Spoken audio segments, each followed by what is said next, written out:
Welcome to Nightline. I'm Ted Koppel. There's a debate raging in our country. On one side, the Federalists. In the other corner, the so-called Anti-Federalists. Joining me in the studio today are Alexander Hamilton and Patrick Henry, and I'll be talking with George Washington later in the program. The first member of our panel is a leading Federalist in the Constitutional Conventions, Mr. Alexander Hamilton. It's a pleasure to be here, Ted. My next guest chose not to attend the Constitutional Convention out of protest, Mr. Patrick Henry. It's good to be here, Ted. Let me start with you, Mr. Hamilton. You claim that a stronger central government is needed. Can you explain this? Well, Ted, we Federalists believe that a stronger central government is needed to preserve the Union because the common people can't be trusted. That's an outrage! The government is the common man! Are you an idiot, you anti-Federalist swine?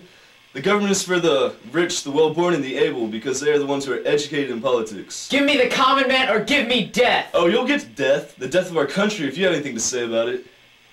Calm down, gentlemen. Let me change the subject a little. Mr. Hamilton, you have a plan that you claim will help solve the economic problems that have been riddling our new nation. Can you give us some of its details? I'm glad you brought that up, Ted. My plan has 4 main points. First, a tariff on imports. This will protect American manufacturing from foreign competition. Second, an excise tax on the distillers of alcoholic liquors. Third, the creation of a national bank which will provide a safe place to deposit the government's funds and a stable center for the American small and feeble banking system. And fourth, the assumption of the state's debts by the federal government. That's ridiculous! What about states like Virginia who have already paid off their debts? Should we have to bail out states that haven't? Oh, I'm sure we'll figure something out. I'd like now to go to the man in charge of the Constitutional Convention in Philadelphia. Please welcome to the program the former leader of the Continental Army, General George Washington.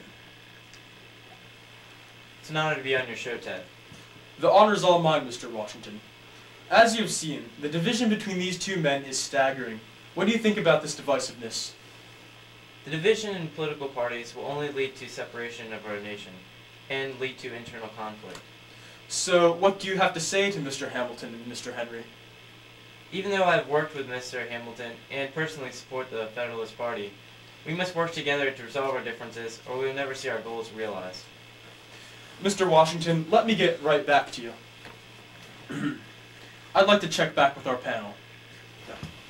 Do you have any comments on this? First of all, I'd like to say I have tremendous respect for Mr. Washington, but I still can't accept a political party that thinks the common man doesn't matter. Oh, the common man has a role in America, growing my food.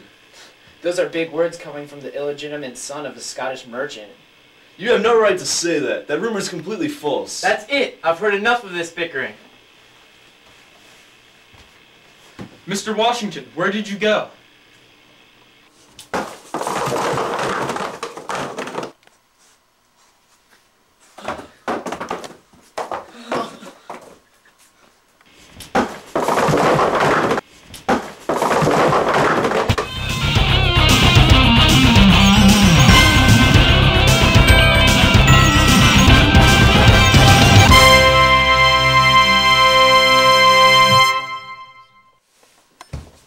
Gentlemen, let me warn you in the most solemn manner against the effects of political parties.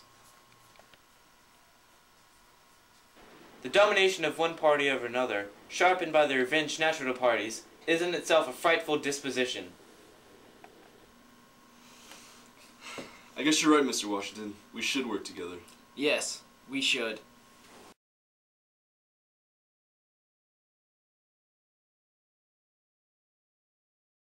Well, this truly was a momentous occasion.